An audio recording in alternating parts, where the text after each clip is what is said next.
नमस्कार, आपके साथ मैं हूं दीपिका। चंद्रिका बाहर आ गई है और बाहर आकर उन्हें उस बात पर अफसोस हो रहा है जिस बात को लेकर उन्होंने वीकेंड के वार में विशाल से माफी मांगी थी। अनिल कपूर ने भी चंद्रिका को घेरा और ये बात कही कि आप उसके कैरेक्टर पर क्यों सवाल उठा रही हैं। तो चंद्रिका को बुरा भी लगा। चंद्रिका को लगा कि विशाल ने शायद बहुत गलत काम किया है, इसी वजह से उन्हें झाड़ पड़ी है। लेकिन उसके बाद जब विशाल के पेरेंट्स आते हैं और वो कहते हैं कि बेटा तुमने कुछ गलत नहीं किया है, इसके बाद हाथ जोड़कर चंद्रिका ने माफी मांगी। लेकिन बाहर आते ही चंद्रिका फिर से पलट गई और उन्होंने कहा कि भैया मैंने माफी गलत मांगी है और अगर मैं वापस बिग बॉस के घर में जाती हूं तो सबको सबकी औकात दिखा दूंगी। और क्या कुछ कहा है उन्होंने माफी वाले इशू पर, चलिए आपको बताते हैं। अगर आपने सब्सक्राइब नहीं किया है तो जल्दी से कर लीजिए ताकि सारी की सारी लेटेस्ट खबरें आप तक पहुंचे जल्द से जल्द।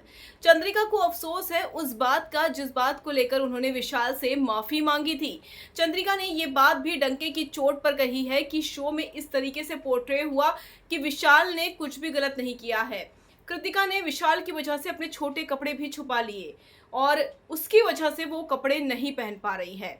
इतना ही नहीं, उन्होंने कहा कि विशाल के उस कमेंट पर लवकेश ने भी मोहर लगाई थी कि हाँ भाई सही नहीं बोला था, तो हमें तो वैसा ही लगेगा और जैसा बोला जाएगा वैसे ही हम बोलते हैं, जैसा हमें सुनने को मिलता है तो हमने वही बोला। और मेरी नज़र में विशाल उस वक्त गलत था, लेकिन जब उसके पेरेंट्स आए तो मुझे लगा कि नहीं यार शायद मैंने ज़्यादा कर दिया है या मुझसे गलत हो गया है। तो जब मुझे मेरी गलती का एहसास हुआ तो मैंने माफ़ी मांगी। लेकिन बाहर आकर जब मैंने क्लिप देखी एज अ मैरिड वुमेन, अगर मैं वहाँ पर होती या फिर मैंने बाहर से जो क्लिपें देखी है वो सही नहीं है। जब विशाल ने भाग्यशाली भैया वाली बात कही थी तो उन्होंने कृतिका को ऊपर से नीचे तक पूरा घूरा था। तो इस बात को कहने का क्या मतलब था। तो चंद्रिका को अफसोस हो रहा है माफी मांगने का और कहा है कि मैंने गलती कर दी है माफी मांगकर।